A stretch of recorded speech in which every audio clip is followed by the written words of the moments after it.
The Queen Crawler is not a Zed. That single classification changes everything about what she is and why she matters. In the Killing Floor 3 story, every Zed Horzine ever built traces back to something human. The Clot came from Kevin Clamley's dead son's genetic material.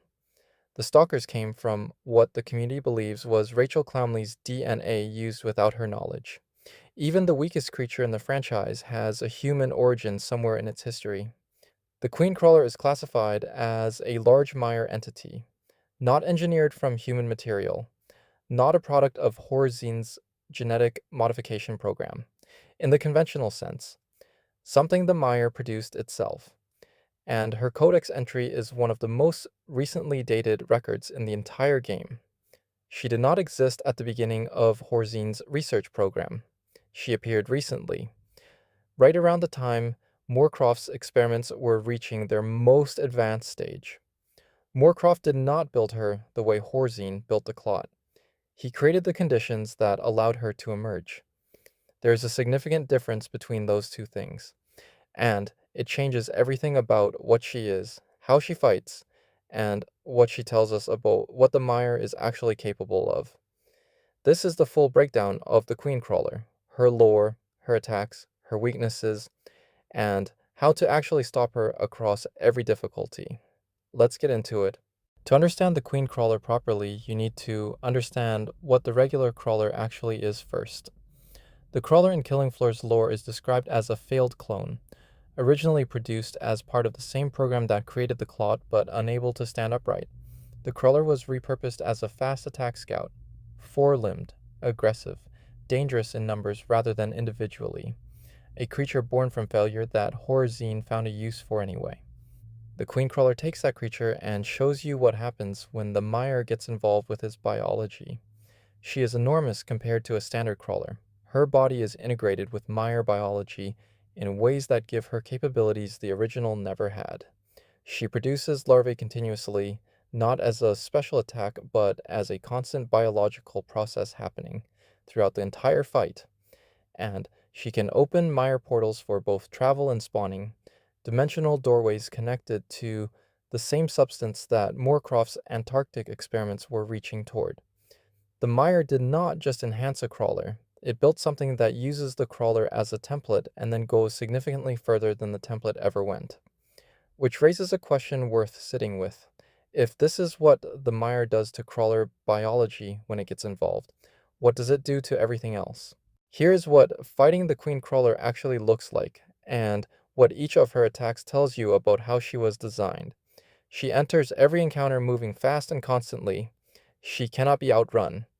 The moment she has a target, she commits to it with a persistence that most enemies in the franchise do not share. Lunges at close range that are fast enough to catch players who are not actively positioning. Jump attacks that deal area damage on landing to punish anyone staying still. And throughout all of it, she is continuously spawning crawler larvae. That detail is the one worth paying attention to from a lore perspective. She is not spawning larvae as a special attack she saves for specific moments. She is spawning them as a baseline biological function.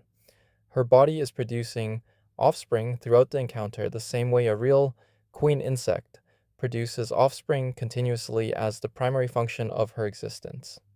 She is not trying to overwhelm you with larvae, that is just what she does. The overwhelming is a consequence of her biology rather than a strategy. She also fires mire balls that stick to surfaces and explode when stepped on, visible enough to shoot out of the air before they land, but easy to forget about when larva pressure is high and she is actively lunging at someone. Her tail whip is her close range punishment for anyone who gets too comfortable near her. Large range, high damage, a reminder that the safest position in this fight is always at distance. At half health, everything changes. She gains access to mire portals, purple, appearing in the ground around the arena, dealing damage on contact, and she can emerge from any of them moving at full speed, directly into a charge at whoever is closest. Near death, the portal spam intensifies dramatically. She disappears into a portal and reappears charging repeatedly until she either connects with a target or is interrupted. On higher difficulties, the speed at which this happens is genuinely disorienting if your team is not communicating about where the portals are appearing. The larvae pressure does not stop during Phase 2. If anything, it increases because she is spawning while simultaneously using portals. The combination of ground hazards from mire balls, larvae pressure, and portal ambushes happening simultaneously is what makes the Queen Crawler more dangerous than her individual mechanics might suggest when you look at them in isolation. Now, here's the practical side. What she is weak to, where to shoot her, and what actually works across different difficulties. She has no armor. This is unusual for a KF3 boss, and it matters more than it might seem. Every other boss requires specific approaches to deal with their armored sections before full damage can be applied. The Queen Crawler takes full damage from any weapon anywhere on her body from the very start of the fight, but she has specific weak points that deal significantly higher damage when targeted correctly. 3 glowing spots on her hind section are your primary targets in Phase 1. One weak point inside her mouth rewards accurate fire when she is lunging or attacking. In Phase 2, the hind weak points disappear and are replaced by a single spot directly behind her, which requires repositioning to exploit properly. Her primary elemental weakness is heat. Fire weapons deal noticeably increased damage against her. The Incinerator, M7, and Vulcan TA are your best dedicated options. Adding incendiary rounds or incendiary shells as a mod to any weapon makes it significantly more effective even if it is not a dedicated fire weapon. Acid damage also works well as a secondary option. On normal, she is considered the most approachable boss in KF3's current roster. Her lack of armor and large visible weak points make the encounter manageable for teams still learning the game. On hard, the larvae pressure becomes noticeably more dangerous, and her portal charges hit significantly harder. Teams that ignored larvae on normal will find that approach creates real problems they cannot recover from. On Suicidal and Hell on Earth, her speed increases to the point where portal charges become genuinely difficult to react to without active team communication about where portals are appearing. The larvae spawn rate increases enough that a team without a clear plan for managing them will find themselves overwhelmed by secondary pressure while trying to focus the queen herself. 3 things work consistently across every difficulty, and they are worth knowing before you go in. Stay mobile. She cannot be outrun, but she can be repositioned around. Use zip lines and elevated positions to control where she is engaging from. A team spread across vertical space is significantly harder for her to apply consistent pressure to than a team grouped together on flat ground. Kill the larvae constantly. Every larva left alive adds to the pressure the next time she uses a portal. Teams that fall behind on larva clearance find Phase 2 significantly harder than teams that stayed on top of it throughout Phase 1. This is probably the single biggest difference between a clean Queen Crawler encounter and a messy one. Focus heat damage on weak points rather than shooting her generally. The combination of elemental weakness and large visible targets means a team running incendiary options and aiming for her hind section deals damage dramatically faster than a team running random weapon types and shooting her body wherever.